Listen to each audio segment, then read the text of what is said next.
Dinala tayo ng ating sa huling winter snow dito sa Gardelegen, Germany. As you can see, the whole place is covered in a thick blanket of white snow. Napakaganda pero napakatahimik din ang paligid. Let's take a walk around. Para sa mga hindi pamilyar, ang Gardelegen ay isang historic town na matatagpuan sa Saxony-Anhalt region dito sa Germany.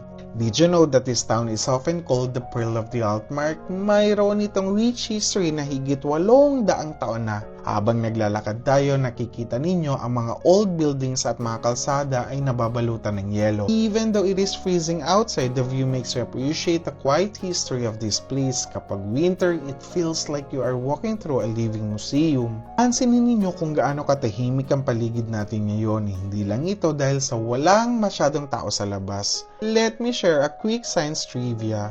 Fresh snow actually absorbs sound. Ang mga airspace sa loob ng fresh snowflakes ay nag-act as a natural soundproofing material, kaya naman mapapansin ninyo na muffled o mahina ang ingay sa paligid. Also, alam nyo ba na ang snow is actually not white? Snow crystals are mostly translucent o malinaw. Nagiging kulay white na lang ito sa paningin natin dahil sa reflection ng liwanag sa maraming ice crystals. Ang winter sa Germany ay kilala sa napakababang temperatures, pero kahit malamig, isa itong very important season para sa environment. Ang makapal na snow sa lupa ay nagsisilbing insulator. It acts like a protective blanket para sa lupa at sa mga plant underneath it, protecting them from extreme freezing air above ground. Ito ang naghahanda sa kalikasan para sa darating na spring season. Notice the trees and the peaceful streets. Ang mga kalsada ay maingat na nililinisan ng mga locals para manatiling safe ang mga dumadaan.